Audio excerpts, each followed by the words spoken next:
तो चलो आगे बढ़ते हैं और नेक्स्ट कॉन्सेप्ट देखते हैं, एंगुलर मोमेंटम, जिसको रिप्रेजेंट करते हैं लेटर एल से। देखो लीनियर मोमेंटम आपको सभी को पता है, जिसको मोमेंटम बोलते हैं, पी, मास इंटू वेलोसिटी, ये सभी को पता है। कोई भी चीज अगर लीनियर मोशन में है, वेलोसिटी v के साथ मूव हो रही है, तो उसका लीनियर मोमेंटम आएगा m इंटू वी। ठीक है, ये एंगुलर मोमेंटम है, मतलब चीज अगर रोटेशनल मोशन में है ना, तो रोटेशनल मोशन में हम लोग डिफाइन कर सकते हैं एंगुलर मोमेंटम। सिंपल सा डेफिनेशन है एंगुलर मोमेंटम का। एंगुलर मोमेंटम का डेफिनेशन है मोमेंट ऑफ लीनियर मोमेंटम। फिर से एक बार मेरे साथ बोलो, moment of linear momentum. Moment of linear momentum मतलब क्या है ना, मतलब टेक्निकली इसको ऐसा डिफाइन करते हैं, अज्यूम करो कोई तो भी ये पार्टिकल जिसका मास है m, ये वेलोसिटी v के साथ मूव कर रहा है, ठीक है ना, कहां पे, रोटेशनल मोशन में, सर्कुलर मोशन में। तो इसका मोमेंटम कितना हो जाएगा रे, मास इंटू वेलोसिटी हो जाएगा मोमेंटम। और momentum is a vector quantity, linear momentum बोल रहा हूं मैं, लीनियर मोमेंटम, ठीक है ना। तो linear momentum is a vector quantity, mass scalar है, तो मोमेंटम की डायरेक्शन क्या रहेगी, लीनियर मोमेंटम की, जो वेलोसिटी की डायरेक्शन है, तो वेलोसिटी की डायरेक्शन रहती टेंजेंशियल, तो मोमेंटम की भी डायरेक्शन कैसे रहेगी, टेंजेंशियल। तो अज्यूम करो ये वाला पार्टिकल रोटेशनल मोशन में है, जिसका लीनियर मोमेंटम है p, ठीक है, और इसका जो एक्सिस से डिस्टेंस है, मतलब अगर सर्कुलर मोशन है तो रेडियस, एक्सिस से डिस्टेंस है मान के चलो r, ठीक है। तो वेक्टर फॉर्म में रेडियस वेक्टर हम लोग ऐसा दिखाते हैं, सेंटर से सरकमफरेंस की तरफ। तो टेक्निकली लीनियर मोमेंटम को इस प्रकार से डिफाइन करते हैं, इसको बोलते हैं मोमेंट ऑफ लीनियर मोमेंटम, ठीक है ना, r क्रॉस p। r मतलब उस पॉइंट का एक्सिस से डिस्टेंस, या फिर सर्कुलर मोशन है तो रेडियस, p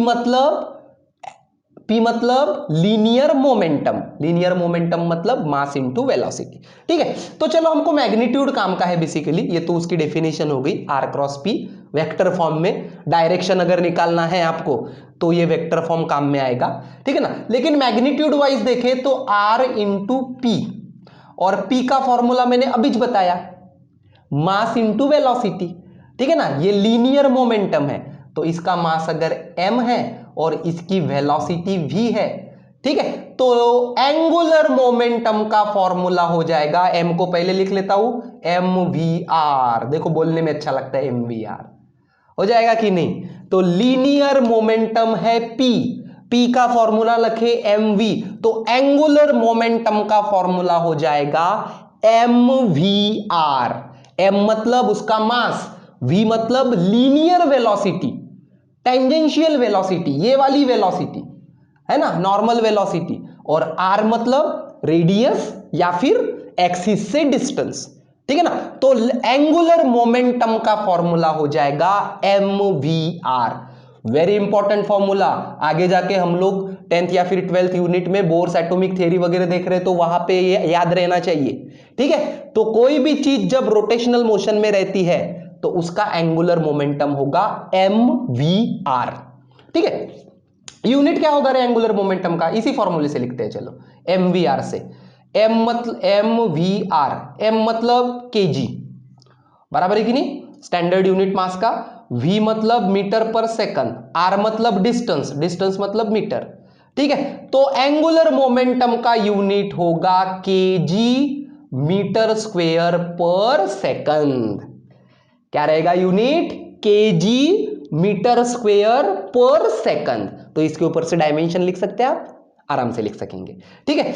अभी mvr, ठीक है ना, इसको और सिंपलीफाई करते, देखो ये एंगुलर मोमेंटम का फॉर्मूला आपने v के टर्म्स में लिखे, मतलब लीनियर स्पीड के फॉर्म में, लेकिन इसको हमको अभी ओमेगा के टर्म्स में लिखना है, मतलब एंगुलर स्पीड, ठीक है ना, क्योंकि रोटेशनल मोशन पढ़ रहे हैं हम लोग, तो एंगुलर स्पीड के फॉर्म में लिखना है। तो आपको पता है v equal to r into omega, है कि नहीं पता, है ना, v equal to r into omega, linear velocity equal to radius into angular velocity, ठीक है, तो v equal to r into omega put करो, m r इंटू ओमेगा, और ये r जैसा का वैसा।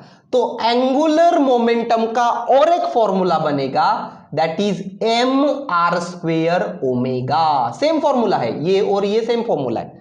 ये लीनियर वेलोसिटी के फॉर्म में है, स्पीड के फॉर्म में, और ये कौन सी स्पीड के फॉर्म में है? एंगुलर स्पीड के फॉर्म में है, एंगुलर वेलोसिटी के फॉर्म में। ठीक है, तो m r स्क्वेयर ओमेगा। ठीक है, तो ये हो जाएगा अपना एंगुलर मोमेंटम। क्या हो जाएंगे फॉर्मूले? mvr या फिर mr स्क्वेयर ओमेगा। तो कोई भी चीज जो रोटेशनल मोशन में आती है उसमें एंगुलर मोमेंटम डिफाइन हो सकता है। ठीक है, तो चलो अभी हमने सिर्फ एक पॉइंट के लिए डिफाइन की एंगुलर मोमेंटम, एक छोटू से मास के लिए। लेकिन अभी हमारे पास तो रिजिड बॉडी है ना, ठोस बॉडी है, तो इसका टोटल एंगुलर मोमेंटम अभी मुझको निकालना है। ठीक है ना, तो कंसीडर करो कि एक रिजिड बॉडी, इस यूनिट में जैसा हम लोग कंसीडर करते आ रहे हैं, तो ये रिजिड बॉडी अभी किसी तो भी एक्सिस के अबाउट रोटेट हो रही है। कितने कांस्टेंट स्पीड के साथ? मान के चलो ओमेगा स्पीड के साथ ये रोटेट हो रही है।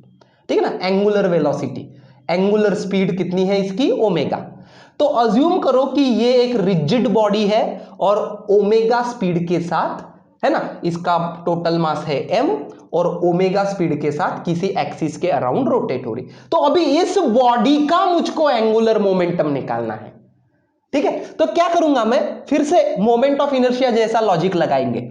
ये बॉडी के छोटे छोटे पार्टिकल्स कंसीडर करेंगे। चलो, ठीक है ना, क्योंकि कोई भी रिजिड बॉडी छोटे छोटे मास से, पार्टिकल से बनी रहेगी। तो ये पार्टिकल देखो, तो इसका मास मान के चलो m1 है और उसका डिस्टेंस जो है वो है मान के चलो r1, ये वाले एक्सिस से। ये मान के चलो m2 है इसका मास, और ये वाले एक्सिस से इसका डिस्टेंस है r2। बोल सकते हैं ऐसा कि ये रिजिड बॉडी छोटे छोटे पार्टिकल्स से, छोटे छोटे मासेस से बनी है। पहले का मास m1, m2, m3 up to mn।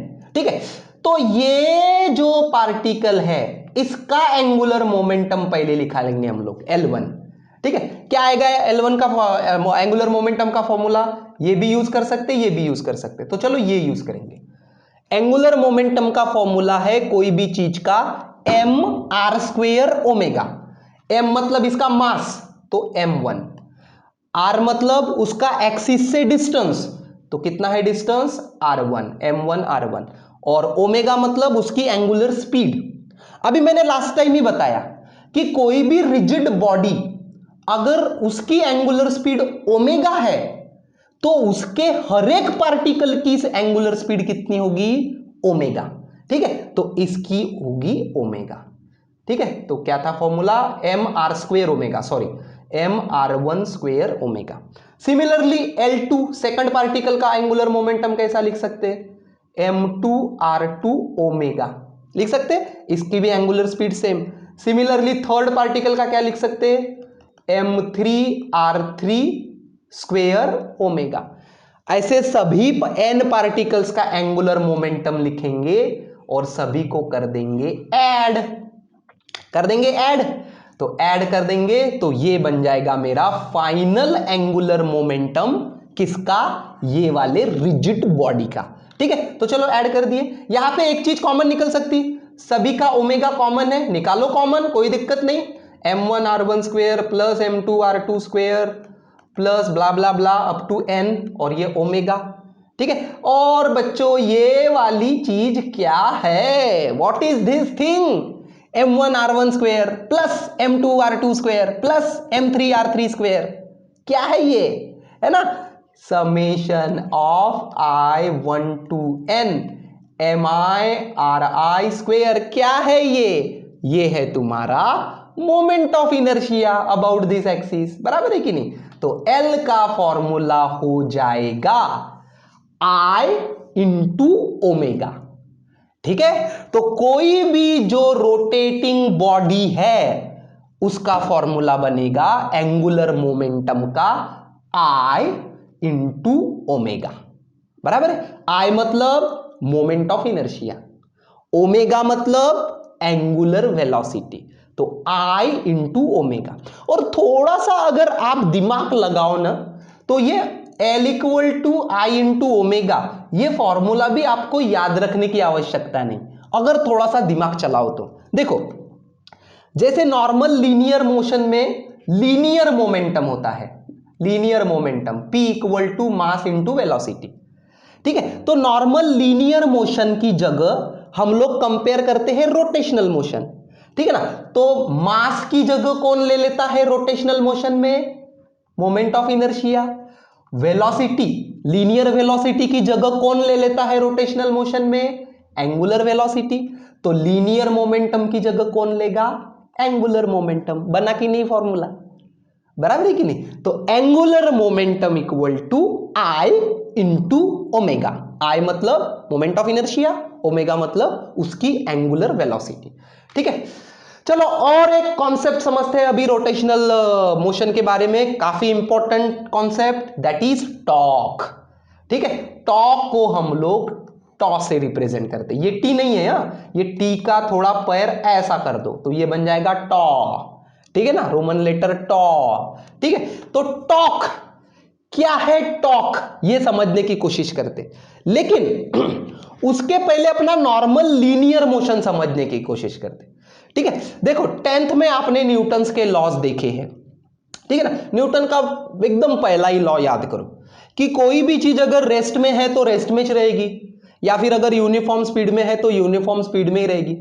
अगर कोई भी चीज के ऊपर एक्सटर्नल फोर्स नहीं आता तो वो चीज जैसी है वैसी ही रहेगी, ठीक है ना। लेकिन अगर कोई चीज के ऊपर एक्सटर्नल फोर्स आता है तो वो चीज मोशन में आएगी, बराबर है, वो चीज हिलेगी अपनी जगह से, ठीक है। तो नॉर्मल लीनियर मोशन में, मतलब नॉर्मल जो लीनियर मोशन बोलते हैं, वहां पे जब हम लोग कोई चीज के ऊपर फोर्स लगाते हैं तो ये चीज यहां से यहां मूव होती है, मतलब मूव होने लगती है, कितने तो भी स्पीड के साथ मूव होने लगी, मतलब उसमें कुछ तो भी एक्सेलरेशन आया, बराबर है कि नहीं। और according to Newton's law force का फॉर्मूला बनता है मास इंटू एक्सेलरेशन, है ये न्यूटन का लॉ, ठीक है। कोई भी चीज को अगर मोशन में लाना है, लीनियर मोशन में, तो क्या लगाना पड़ता है? फोर्स लगाना पड़ता है। क्या होता है फॉर्मूला फोर्स का? Mass into acceleration. एम मतलब वो वाली बॉडी का मास, ए मतलब जब आप फोर्स लगाओगे वो चीज के ऊपर तो वो चीज मूव होने लगेगी, मतलब उसमें स्पीड आएगी, एक्सेलरेशन आएगा, तो उसका एक्सेलरेशन मतलब ए। तो बस यही लॉजिक अभी रोटेशनल मोशन में लगाएंगे, है ना। फिर से एक बार ये लॉजिक रिपीट करता हूं मैं। अगर चीज को लीनियर मोशन में लाना है ना, मतलब उस चीज को हिलाना है एक जगह से दूसरी जगह पे, तो क्या लगाना पड़ेगा? फोर्स, है ना। क्योंकि न्यूटन का फर्स्ट लॉ क्या बोलता है? कोई भी चीज रेस्ट में है तो रेस्ट में ही रहेगी, बराबर है कि नहीं। या फिर अगर यूनिफॉर्म मोशन में तो यूनिफॉर्म मोशन में रहेगी। जब तक आप फोर्स नहीं लगाओगे तब तक उसमें क्या नहीं आएगा? एक्सेलरेशन नहीं आएगा, या फिर वो चीज मूव होना चालू नहीं होगी। तो यही सेम कॉन्सेप्ट है ना। अगर कोई चीज है उसके ऊपर फोर्स लगाए तो वो लीनियर मोशन में आया, मतलब उसमें एक्सेलरेशन आया, बराबर है। तो क्या है फोर्स का formula? Mass into acceleration. Same चीज अभी रोटेशनल मोशन के लिए लगाओ। अगर मुझको कोई चीज को रोटेशनल मोशन में लाना है तो मुझको फोर्स की जगह पे क्या लगेगा? टॉर्क लगेगा, टॉ, ठीक है ना। मतलब लीनियर मोशन में जो काम फोर्स करता है वो काम रोटेशनल मोशन में कौन करेगा? टॉ करेगा। कौन सा काम करता है फोर्स लीनियर मोशन में? वो चीज को मूव करता है ना, अपनी जगह से हिलाता है, ठीक है ना। और क्या होता है उस फोर्स का फॉर्मूला? उस चीज को मोशन में लाता है, लीनियर मोशन में। सिमिलरली टॉर्क क्या करेगा? कौन से मोशन में लाएगा उस चीज को? रोटेशनल मोशन में। तो लीनियर मोशन चाहिए तो फोर्स लगाना पड़ेगा, रोटेशनल मोशन चाहिए तो टॉर्क लगाना पड़ेगा, ठीक है। तो लीनियर मोशन में फोर्स का फॉर्मूला क्या होता है? Mass into acceleration. तो चलो अभी कंपेयर करो इस फॉर्मूले को, ठीक है ना। रोटेशनल मोशन, चलो रोटेशनल मोशन में मास की जगह कौन ले लेता है? अभी सबको याद होना चाहिए, रोटेशनल मोशन में मास की जगह कौन ले लेता है? बहुत बार रिपीट हुआ है ये, मास की जगह ले लेता है मोमेंट ऑफ इनर्शिया, बराबर है। और ये है तुम्हारा acceleration, linear acceleration, normal acceleration. तो रोटेशनल मोशन में कौन सा एक्सेलरेशन आएगा? एंगुलर एक्सेलरेशन, ठीक है ना। ये हो जाएगा मोमेंट ऑफ इनर्शिया, ये हो जाएगा एंगुलर एक्सेलरेशन। तो जो काम लीनियर मोशन में फोर्स करता है उस चीज को लीनियर मोशन में लाने का, वही काम फोर्स की जगह कौन करता है? टॉर्क करता है। तो क्या हो जाएगा टॉर्क का formula? Very very very important. Torque का फॉर्मूला हो जाएगा I इंटू अल्फा, ठीक है। टॉर्क का फॉर्मूला हो जाएगा I इंटू अल्फा। I मतलब मोमेंट ऑफ इनर्शिया, अल्फा मतलब एंगुलर एक्सेलरेशन, ठीक है। तो रहेगा फॉर्मूला ये याद, very very very important. Tau equal to I into alpha, है ना। कैसे याद रखोगे? जैसा लीनियर मोशन चाहिए मुझको, तो लीनियर मोशन लगाने के लिए वो चीज को हिलाने के लिए फोर्स लगाना पड़ता है। वैसे ही चीज को अगर घुमाना है, रोटेशनल मोशन में लाना है, तो मुझको क्या लगाना पड़ेगा? टॉर्क लगाना पड़ेगा, ठीक है। फोर्स का फॉर्मूला है मास इंटू एक्सेलरेशन, तो इसके ऊपर से मैं टॉर्क का फॉर्मूला बोल सकता हूं I इंटू अल्फा, क्योंकि मास की जगह मोमेंट ऑफ इनर्शिया और लीनियर एक्सेलरेशन की जगह एंगुलर एक्सेलरेशन, ठीक है। तो टॉर्क का फॉर्मूला होता है I इंटू अल्फा, ठीक है। ये तो हो गया स्टैंडर्ड फॉर्मूला टॉर्क का। लेकिन टॉर्क को डिफाइन कैसे करते हैं ना, वो भी याद रखो। ये है टॉर्क की डेफिनेशन, जनरल डेफिनेशन। ये जनरली हमको काम में नहीं आती न्यूमेरिकल में। न्यूमेरिकल में हमको फॉर्मूला यही काम में आएगा, I इंटू अल्फा। लेकिन ये डेफिनेशन भी याद रखो टॉर्क की, ठीक है ना। कभी कभी डेरिवेशन करते समय आपको लगती है, ठीक है। तो टॉर्क से क्या होता है? टॉर्क से वो चीज रोटेशनल मोशन में आती है। तो मान के चलो ये कोई तो भी चीज है, ये ऑरेंज वाली, ठीक है ना, इसका कुछ तो भी मास वगैरह रहा होगा, और ये चीज का ये वाला साइड जो है ना, एक साइड, ये देखो यहां पे हमने फिक्स कर दी, ये वाला साइड है फिक्स, ठीक है। तो जब आप ये वाले चीज के ऊपर यहां पे ऐसा फोर्स लगाओगे, जैसे अपने घर का दरवाजा देखो, एक साइड में फिक्स रहता है, तो उसके ऊपर जब आप फोर्स लगाते हो तो वो पूरा दरवाजा फ्रेम से निकल के ऐसा बाहर नहीं आता। वो दरवाजा क्या होता है? इस एक्सिस के अलोंग ऐसे रोटेट होता है, ठीक है ना। तो जब आप यहां पे ऐसा फोर्स लगाओगे, है ना, एक्सिस के कितने डिस्टेंस पे? r डिस्टेंस पे, तो according to definition of torque, torque is defined as F into r. F मतलब कितना फोर्स लगाते हो, और R मतलब the distance from the axis. किसका डिस्टेंस? जहां पे आप फोर्स लगा रहे उस पॉइंट का डिस्टेंस, ठीक है ना। यहां पे लगा रहे फोर्स आप, तो इस पॉइंट का डिस्टेंस एक्सिस से, ठीक है। मान के चलो यहां पे फोर्स लगा रहे, तो इस पॉइंट का डिस्टेंस एक्सिस से। तो टॉर्क की नॉर्मल डेफिनेशन क्या है? Force into perpendicular distance from the axis, ठीक है। Force into perpendicular distance from the axis, ठीक है। तो F इंटू आर, ये है टॉर्क की डेफिनेशन। तो डेफिनेशन इसलिए बताई मैंने आपको क्योंकि मुझको टॉर्क का यूनिट बताना है आपको, ठीक है। तो क्या रहेगा यूनिट बताओ? फोर्स, फोर्स का यूनिट क्या है? न्यूटन। और आर, आर मतलब क्या है? डिस्टेंस। जिस पॉइंट पे आप फोर्स लगाते हो उसका डिस्टेंस एक्सिस से, तो डिस्टेंस किस में रहता है? मीटर। तो टॉर्क का यूनिट होगा न्यूटन इंटू मीटर। तो डायमेंशन लिख सकते हैं इसके ऊपर से फिर। वेरी गुड, ठीक है। तो न्यूटन इंटू मीटर, ठीक है। चलो एक क्वेश्चन सॉल्व करते हैं। A wheel of moment of inertia 1 kg metre square, एक व्हील है जो घूम रहा है, उसका मोमेंट ऑफ इनर्शिया है 1 kg मीटर स्क्वेयर। यूनिट एक बार देख लो, kg मीटर चलेगा, स्टैंडर्ड यूनिट है। Rotating at speed of 30 radian पर सेकंड, वो जो व्हील है वो रोटेट हो रहा है और उसकी स्पीड दी है 30 रेडियन पर सेकंड। बताओ ये v है कि ओमेगा है? v मतलब मीटर पर सेकंड, लीनियर स्पीड। ओमेगा मतलब एंगुलर स्पीड, रेडियन पर सेकंड। तो ओमेगा इज 30 रेडियन पर सेकंड, चलेगा। अभी ये व्हील ऐसे घूम रहा है इतने स्पीड के साथ। क्वेश्चन में बोला है कि due to the friction of the axis, है ना, due to the friction of the axis, मतलब जिस एक्सिस के अलोंग वो घूम रहा था उसके फ्रिक्शन की वजह से वो 10 मिनट में रुक गया। मतलब आफ्टर टाइम t 10 मिनट्स रुक गया, मतलब उसकी एंगुलर स्पीड हो गई 0। ठीक है, मतलब ये ω1 हो गया तो ये ω2, चीज रुक गई मतलब उसकी स्पीड 0 हो गई। कितने मिनट के बाद, कितने टाइम के बाद? 10 मिनट के बाद।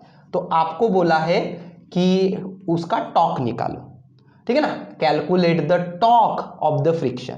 देखो टॉर्क को मैंने अभी आपको समझाया, क्या काम है टॉर्क का?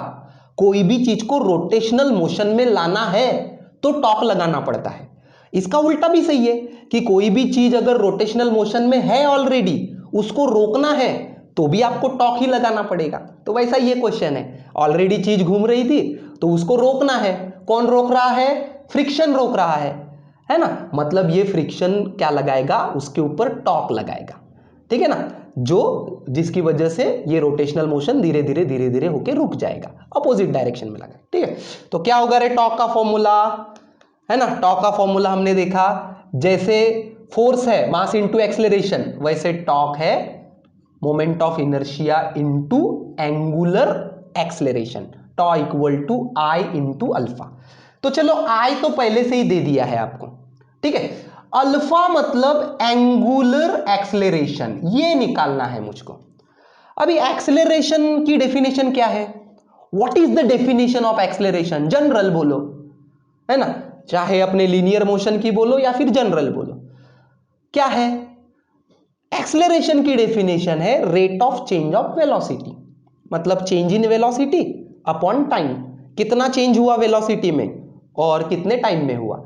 लीनियर एक्सेलरेशन निकालते हो तो लीनियर वेलोसिटी लेना, एंगुलर एक्सेलरेशन निकालते हो तो एंगुलर वेलोसिटी। तो देखो क्वेश्चन ध्यान से पढ़ो, पहले कितनी स्पीड से घूम रहा था ये? 30 रेडियन पर सेकंड से घूम रहा था, फिर आके रुक गया, कितने टाइम में रुक गया? 10 मिनट में रुक गया, है ना। तो मतलब पहले स्पीड 30 रेडियन पर सेकंड थी, तो स्पीड में कितना चेंज हुआ? 30 से 0, मतलब कितना चेंज हुआ? 30, ये 0 मतलब आके रुक गया, तो फाइनल वेलोसिटी है 0। तो कितना चेंज हुआ? कितना चेंज हुआ, है ना। देखो इनिशियल वेलोसिटी है ω1 इक्वल टू 30 रेडियन पर सेकंड और फाइनल है 0, ठीक है। तो कितना हो जाएगा चेंज, है ना, ω2 माइनस ω1 कितना हो जाएगा? 0 माइनस 30 मतलब -30 हो जाएगा ये चेंज। और क्या है एंगुलर एक्सेलरेशन की डेफिनेशन? एक्सेलरेशन की डेफिनेशन, है ना, change in angular velocity upon time, rate of change of angular velocity. तो कितने टाइम में हुआ? ये 10 मिनट में हुआ, ठीक है ना। तो एंगुलर एक्सेलरेशन होगा ω t माइनस ω1 अपॉन टाइम, ठीक है। तो ये हो जाएगा -30 upon time, 10 minutes, 10 minute, minute नहीं चलता हमको, हमको चाहिए सेकंड, तो इंटू 60, ठीक है। चाहे तो ये पूरा सॉल्व करो या फिर ये आ जाएगा, ये 0 0 कैंसल, ठीक है, ये 2 1/20, ठीक है, तो 1/20 रेडियन पर सेकंड स्क्वायर, ठीक है। तो आई भी पता चल गया, अल्फा भी पता चल गया, ठीक है कि नहीं। तो चलो टॉ निकाल देते, ये है आई, ये है अल्फा, तो ये आ जाएगा 1 इंटू -1/20, तो ये हो जाएगा 1/20, ठीक है, -1/20। 1/20 को चाहे तो आप डेसिमल पॉइंट में भी लिखो, 0.005 जो भी आएगा, और यूनिट होगा इसका न्यूटन मीटर, है कि नहीं। टॉर्क निकाल रहे हैं आप लोग, तो यूनिट क्या होगा? Newton metre. अभी आप बोलोगे सर माइनस साइन क्यों आया? माइनस साइन क्यों आया आप ही बताओ। क्योंकि ये मोशन, ये जो टॉर्क है ये बॉडी को मोशन में नहीं ला रहा, मोशन से रोक रहा है ना, मतलब अपोज कर रहा है, इसीलिए माइनस आया, ठीक है ना। माइनस साइन खैर आप भूल भी गए तो भी न्यूमेरिकल में उतना कुछ टेंशन नहीं है, ठीक है। तो चलो आगे बढ़ते हैं, very very very important topic once again, law of conservation of angular momentum. जैसे law of conservation of energy है, उसी प्रकार से law of conservation of angular momentum मतलब एल, ठीक। तो क्या बोलता है ये लॉ? सिंपल सा स्टेटमेंट है, if no external torque is acting on the rotating body, अगर कोई बॉडी के ऊपर बाहर से टॉर्क अप्लाई नहीं होता, then it's angular momentum remains constant, मतलब कंजर्व होके रहेगा। कांस्टेंट मतलब कंजर्व होगा, ठीक है। तो अगर कोई भी बॉडी के ऊपर टॉर्क नहीं रहता है ना, बाहर से टॉर्क नहीं आता, तो उसका एंगुलर मोमेंटम कांस्टेंट रहेगा। जितना पहले है उतना ही बाद में रहेगा। पहले जीरो है तो बाद में भी जीरो रहेगा, पहले कुछ है तो बाद में भी कुछ रहेगा, ठीक है ना। लेकिन कब? बाहर से उसके ऊपर टॉर्क नहीं आना चाहिए। If external torque is zero then angular momentum is conserve. तो टॉ इक्वल टू जीरो है तो एंगुलर मोमेंटम इज कांस्टेंट। इसको बोलते हैं आप लोग law of conservation of angular momentum. इसको प्रूव भी कर सकते हैं, ठीक है ना। चलो प्रूव करते हैं। टॉ का फॉर्मूला लिखो सबसे पहले, ठीक है ना, क्योंकि लॉ में क्या बोला है, if tau equal to zero, तो टॉ का फॉर्मूला लिखो। क्या है टॉ का फॉर्मूला? टॉ क्या है फॉर्मूला? जैसे फोर्स है उधर मास इंटू एक्सेलरेशन, वैसे टॉ है इधर, तो आई इंटू अल्फा है, आई इंटू अल्फा, ठीक है। अभी ये अल्फा, अल्फा को कैसा लिख सकते रे? अल्फा, अल्फा अभी बताया एंगुलर एक्सेलरेशन है ना, rate of change of angular velocity, बराबर, ठीक है। अभी ये जो मोमेंट ऑफ इनर्शिया है ना, आई, ये कोई बार बार टाइम के हिसाब से बदलेगा तो नहीं, तो इसको थोड़ा सा डेरिवेटिव के अंदर ला लेते हैं हम लोग, ठीक है।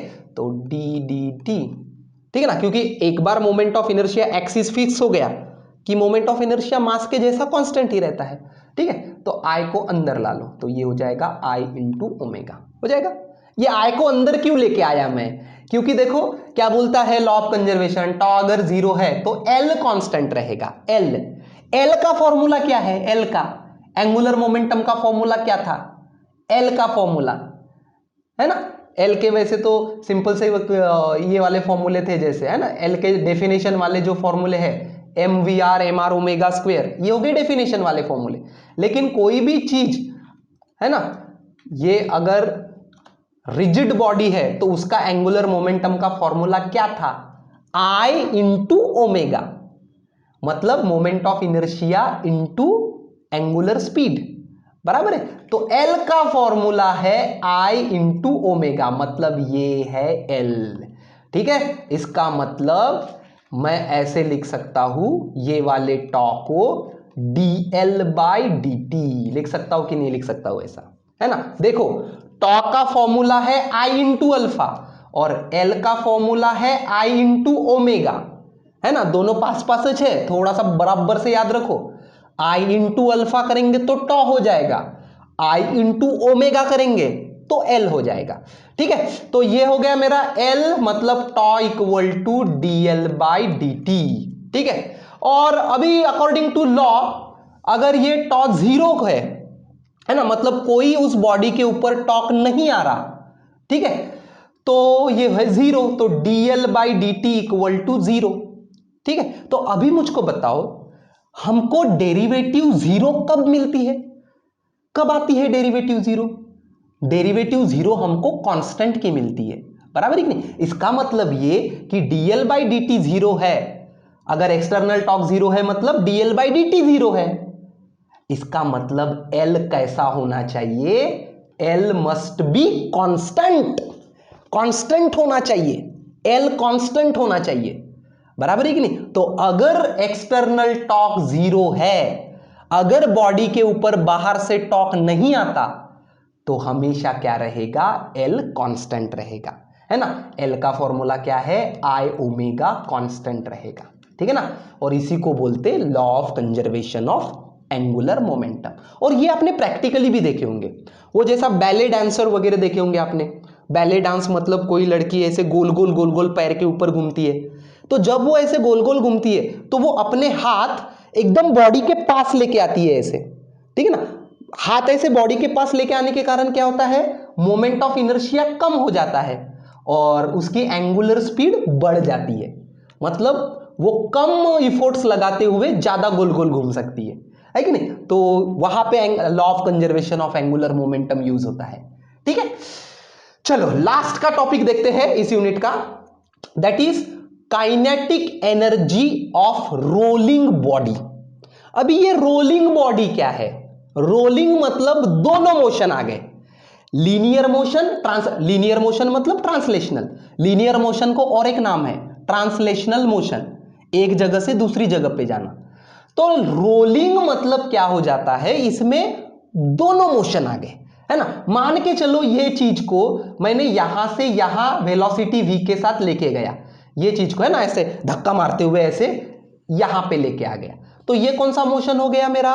Translational motion, linear motion. तो लीनियर मोशन में वेलोसिटी रहती है v, ठीक है ना। लेकिन अगर ये चीज है ना, देखो लीनियर मोशन मतलब कोई चीज को यहां से यहां पे लेके गए, उसकी पोजीशन बदल गई, एक पॉइंट से दूसरे पॉइंट की तरफ वेलोसिटी आ गई उसमें, और वेलोसिटी की वजह से ये एक पॉइंट से दूसरे पॉइंट की तरफ चला गया, तो ये कौन सा मोशन हो गया? लीनियर मोशन, ट्रांसलेशनल मोशन, ठीक है ना। लेकिन अगर कोई चीज अपने ही एक्सिस के अलोंग गोल गोल गोल गोल घूम रही है, तो ये कौन सा मोशन हो गया?